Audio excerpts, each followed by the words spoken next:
Walt Disney, and John F. Kennedy all have in common? Answer?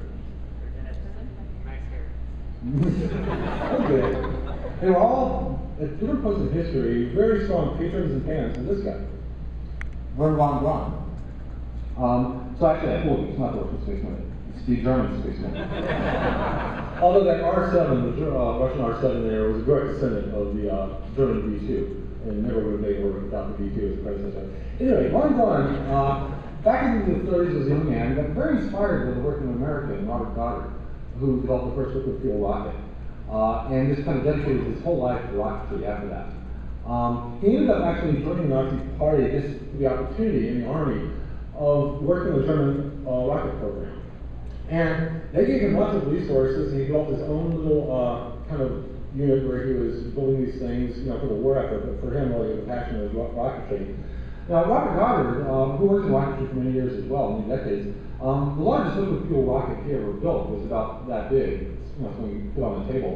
About 2 years after his pioneering work on these rockets, von Braun had actually developed the V2 rocket, which was a whole different thing.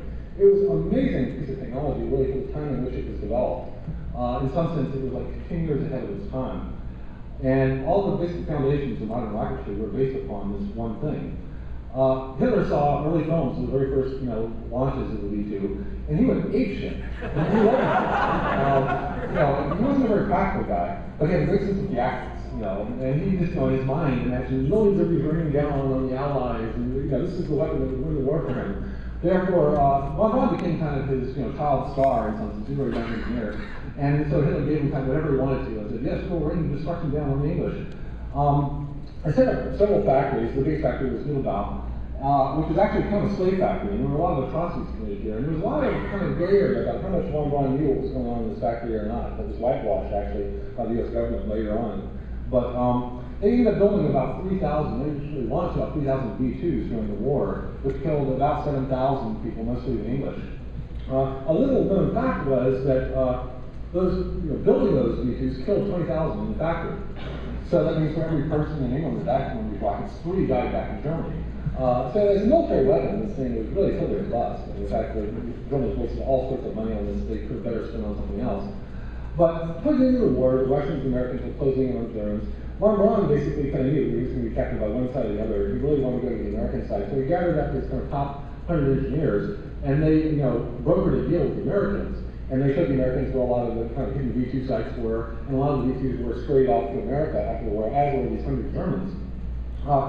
This is basically the 100 Germans that were brought over under great secrecy at first, and they were settled in the suburbs of Alabama. And they started working for the U.S. Army immediately. They all eventually became U.S. citizens. Around this time, in the 50s, Walt Disney, who was totally into the future and all that, was totally getting into space as well. And at some point, he met von Braun, as von Braun was working with the Army under the rockets. And he was totally entranced by von Braun. He was a very charismatic guy. And they hit it off right off the bat. And together, they ended up producing 3 short films about the future in space. And these were very prophetic films, kind of showing about how things like vacuum maneuvers would work, how we built space colonies, how we might travel to Mars. A lot of these concepts became basically the keystone concepts for other later works of fiction, like 2001. But basically, it was a blueprint for the stars that von Braun had in his head all along. And one of the basic things in this was a very large multi-stage liquid fuel rocket. And this rocket, in fact, originally he designed for the Nazis to bomb New York. And around this time, the Sputnik went up. The Russians launched the first artificial satellite. And the Americans were totally unprepared for this. They kind of thought, okay, we're going to launch a satellite one day. They didn't really think it was such a big deal. Nobody realized the immediate impact this would have on the world, the psyche, that the Russians did something before the U.S., especially since it was just a little ball orbiting the Earth. But after Sputnik launched, there was this panic. The Russians were ahead of us in the space race. And at the time, the Navy was running the U.S.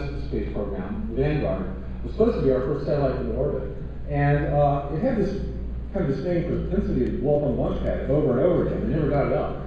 And von Braun, who was working for the Army, the whole time was raising his hand, I can do it, we're ready to go, give me 6 weeks notice. Finally, after so many failures on the Vanguard project, they finally gave the Army program, which was basically von Braun's group, to go ahead. They formed the Marshall Space Flight Center as well, and von Braun became the very first director.